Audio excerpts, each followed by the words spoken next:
Hey guys, welcome back to New Truth Media. On the advice of one of my viewers from my last video, I started reading this book.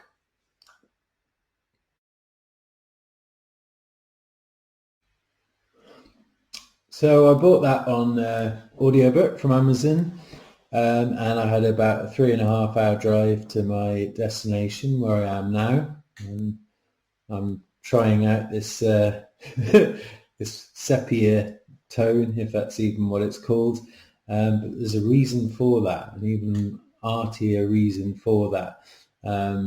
It might be a horrible backfire, but I'm trying to improve the quality of my videos.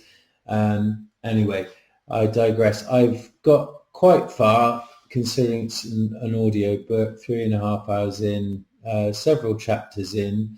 It's got some good history in there, starting from quite far back. It's fairly detailed, talks about various key figures, key politicians, certain elections in certain areas. Talks about Nancy Pelosi, the kind of rise of Nancy Pelosi and how she became the sort of fundraiser of the party and etc. What else in my notes? It talks about Bernie and the social, what are they called? Democratic Socialists of America. And then I noticed a theme. Now, I think it's just about to get into hopefully a bit more substance, a bit more depth, and explain a bit more about the kind of. I was when I asked in the previous video, and the nice person recommended this book. When I asked, for those who haven't seen it, I wanted to find a good bit of literature that really explained the ideology and kind of what's behind it. And I hate to say that so far, as there's been no kind of demographic details, except for one, which I'll get to, and nothing about economics or education or nothing in depth about what it attempts to achieve. And this is what worries me about the word progressive, is that there's no end to it. It's just constantly fighting a battle. And the one theme that I've noticed so far is racism, particularly apparently white people racist towards blacks. And ironically, there's no detail. There's just a lot, and I'm not exaggerating, a lot. Even in the short amount I've I was going to say read, listened to. There's been a lot in every chapter. There's a lot, just throwaway remark about, oh, there are racists here, this person a racist, but not even mentioning who they are. But just that as a theme, you get a sense that there's lots of racist people, and ironically, the one detailed example of a racist person it does go into in the book.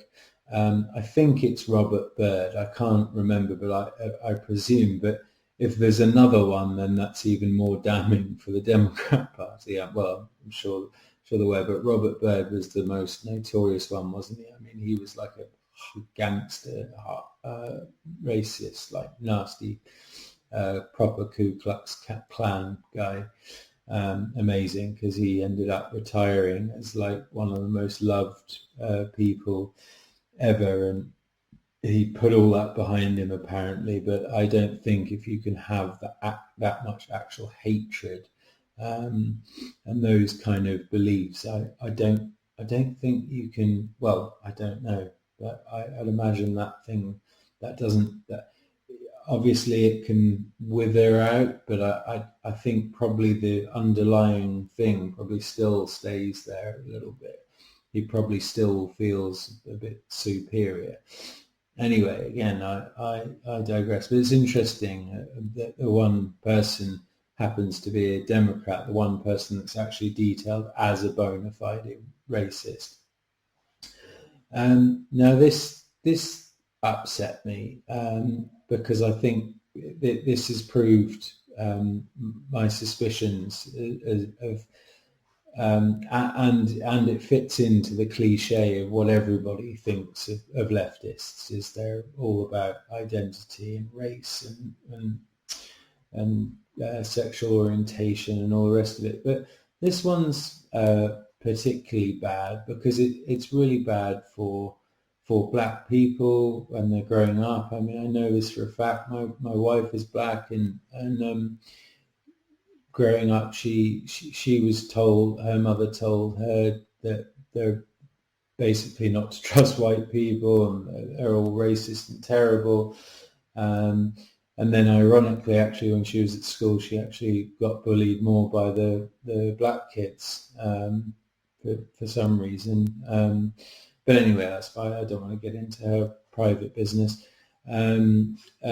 Obviously, my family, that they did obviously suffer through the late 70s, 80s. Her older sisters and stuff. They did suffer from a bit of racism and just some general discomfort. I'll put it that way. And again, won't go into kind of personal stories, but I think that again was largely down to school bullying, and school bullying happens, okay, in this case then because of race, but school bullying happens all the time. But I think also because their mother, bless her, told them something that was maybe true when she first emigrated here in the 60s, and probably, you know, she like me, I think that, you know, it's the older generation, they do still hold that, and fair enough, because if people are actually treated badly by white people, then they've got every reason to be a bit suspicious. But to have this blanket presumption that either, and particularly with the police thing, that's a massive issue. Telling a young kid that police are out to get you and they will shoot and kill you, it's just terrible. It's a terrible thing to do. The sepia. So this is why I did the sepia, you know, black and white. So we're gonna drop to, I'm gonna show you some clips. Be friends with white people. He really asked it, and he wasn't optimistic. Quote, "I will teach my boys the lesson generations old," he wrote. "I will teach them to be cautious. I will teach them suspicion. I will teach them distrust. I will teach my boys to have profound doubts that friendship with white people is possible." Well, those doubts mirrored the writer's own. As he put it, quote, "History has provided little reason for people of color to trust white people." That piece was one of the most popular on the New York Times website, even today. It was hardly unusual, though. Go to any liberal website, Salon, Slate, Vox, HuffPo, and you'll find similar pieces arguing that an entire racial group is untrustworthy and dangerous. This is a big change for the left. For most of the 20th century, liberals, and it was noble, argued that it was immoral to reward or punish people based on their skin color. Individuals ought to be judged solely by the choices they make. Anything less is bigotry. Liberals don't say that anymore. What happened? Echo Yanka is the author of that New York Times piece. He's a professor at Shiva University's Benjamin Cardozo School of Law, and he joins us tonight. Professor, thanks for coming on. Thanks for having me. So what struck me about this piece, a couple of different things, but the first thing was the generalizations about a racial group based on their race.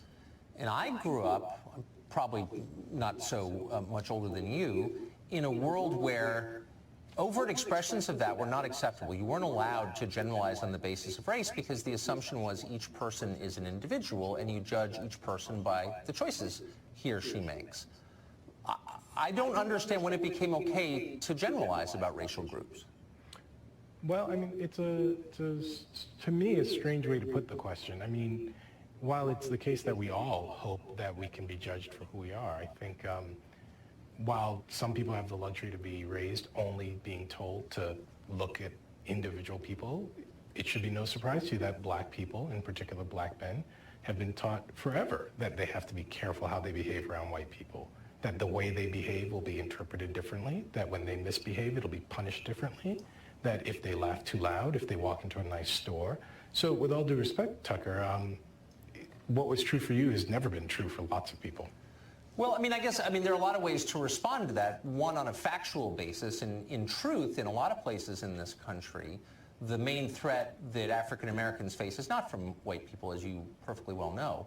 But beyond that, the idea that you could understand a person's motive merely by knowing his race dehumanizes that person. It's the definition of racism, and you're engaging in it in the New York Times, and nobody says anything about it. And I just felt it was worth pointing that out and asking you if you feel it's okay to generalize about people you've never met, about whom you know nothing beyond what they look like, and say, I know who you are and what you believe. So I first want to respond to the first comment. I think is ought not be let lie. While it's true that, of course, people of color face threats from other people of color, it's also true that white people face the overwhelming threat from white people. That is, right. People face threats from who they live beside. So I find exactly. But I think it's fair to point out that we oughtn't be distasteful and say things like, well, the great threat. It does feed a certain uglier narrative that we don't want. But to your core point wait, hold on. Why does the truth ever feed a, quote, ugly narrative? The truth is worth telling for its own sake because it's true. You're welcome to tell the truth, but it is deeply suspicious that people are so quick to say things like, so this goes on for a while. This Tucker, as he does most nights, just tries to get them to admit and prove his point. I guess the point is, and the black guy just doesn't concede that he's racist and just he starts bringing Tucker's daughter into it and stuff like that.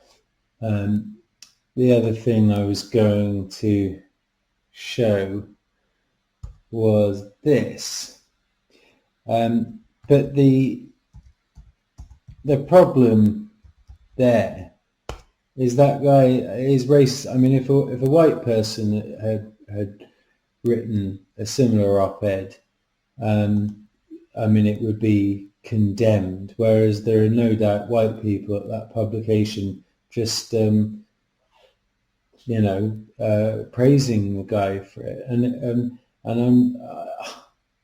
I find it offensive, and I find it really sad at the same time that in 2019 a seemingly well-educated bloke feels that way and is now going to pass it on to a kid, and aren't we all just human?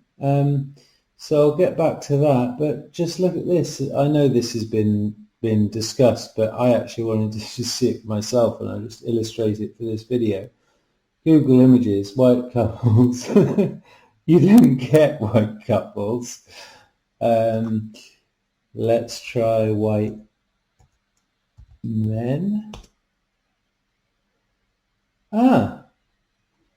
There's a white man, but more, well, it's about 50-50, isn't it? There's a white guy. He's popular. Don Lemon, as Tucker calls him. Well, you could argue. I won't say it, even though I technically have the pass, have the card. But isn't this crazy? What did I do? Couples before. Oh, and so they do it with. So if you put straight couples, you get some lesbians kissing. You get a straight couple, but they're ethnic, and they're not just, these are all not just lesbians or gay, but they're of course also ethnic or mixed race. Nice couple of lesers snogging there. There's a straight couple. So there's that as well.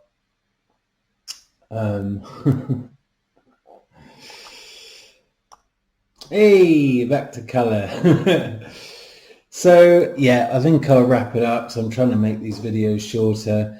So that was my point, basically. I just wanted to do an interim review on that book, because that just struck me. Is this unnecessary use of race and division, and I just think it's sinister. I'd like to know what you guys think, but coming from someone who is genuinely, I hate this phrase, but I don't know any other way of saying it, but colorblind, I genuinely am. I just see humans as humans. Some humans are assholes, some humans are awesome, that's how the world works. So you should, if there's a black or an Asian or a white, there's plenty of white, if they're being an absolute see you next Tuesday, you should be able to say so without being called racist.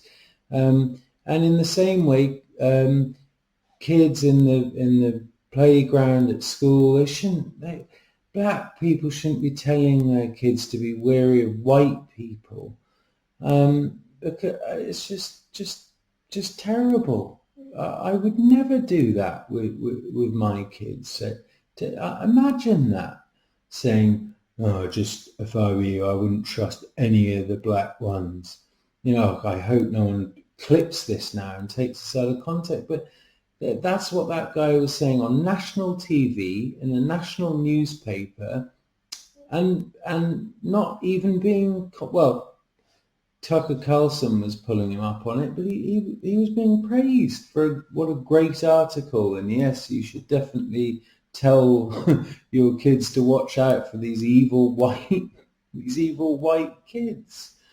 What if that kid was to go to school and just because they're all human, didn't get on with any of the black kids? What, does he just sit there and go, even when there's some white kids being nice to him, he just has to sit there and go, "No, sorry, my dad told me not to trust you." Even when they're wanting to be his friend, and the black kids are being assholes but bullying him or whatever. So it's ridiculous, and it needs to be stopped. In terms of culture, white people need to stop being pressed down, and this backlash, this rhetoric where people then just say, "Oh, we're not even allowed to say it," but there's now an attack on particularly men, white straight men. It's a fact. Now, obviously, I'm not affected by it on a daily basis, but it's a feeling, it's a thing, and it's somewhere close. I mean, I've talked extensively to my wife about what that feeling is, walking into a room and being the only person of colour. Again, that was a racist term 10 years ago, like the South African thing, coloured. Yeah, you can't keep up with these lefties. But yeah, she's told me a lot about it. But like, you know, for example, in our relationship, we have a laugh about our differences, mainly like difference in family and culture and stuff like that. Not in our actual identity per se, because it's not relevant. But that, going back real quick, and then I'll wrap it up, to that feeling of going into a room and being, in her case, being the only black person in a room full of white people, and she often feels like she's being, you know, I get it, but on the other hand, I'm not trying to compare one to the other and say one's worse than the other. I'm just saying that everybody faces their own personal struggles socially. So, for example, I mean, well, I'm still a bit of a fatty, but I used to be a lot more overweight, and I'm incredibly self-conscious about that. I'd walk into a room and think everyone was staring at me. I used to feel physically horribly uncomfortable in my own skin. And there are people like that, and I have anxiety disorders and mental health things. It's another thing I want to discuss on this channel. But people have their own little struggles, but they don't go around saying they're oppressed, usually because they're too anxious or nervous or shy, for example, to say so. So I'm not taking anything away from people who have suffered from marginalization or racism and stuff. I'm just saying that in today's day and age, the way I see things is we are all equal. We all have equal opportunity. We are all human. I don't even see skin color as a thing. So I think people should shut up about it. And stop making it an issue and splitting us into groups, and do the Democrats, and I use that term very loosely because it's more this far left side of it, do they realize that they're having the effect of what certainly the original liberals, who I'm one of, I'm the product of, that they're having the very effect that they were trying to avoid, and that's separating people into their different groups and pitting them against each other and suggesting one's more marginalized than the other and one's doing better than the other. And well, why don't we all just get together and all help each other out and remember our humanity, because my God, we're going to need it as we move forward into this unknown future. Forget about climate change. The fourth industrial revolution, AI, 12 years or whatever the climate people say, 15 years, that is going to be unimaginable. And the sea levels might have changed a bit in terms of the climate, which anyway we can't do anything about because I've moved on to a climate change rant. I'm doing a separate video on that. Let me know what you think about what I've been discussing. I'm going to finish the book. If I think there's some other stuff worth mentioning, I'll do another video on that. And as I told you, I've got other things coming along which have got better production. I'm using my laptop here, so I've got Adobe Premiere on my other one. So there's some good quality kind of feature length stuff coming along. So please subscribe, comment, give it a like. And I will see you in the next one, and have a very Merry Christmas. or happy holidays if you prefer that one. That's something I really don't care about either way. Basically, have a lovely 48 hours. And like I said, I'll see you in the next one. And shut up. No. Cheers.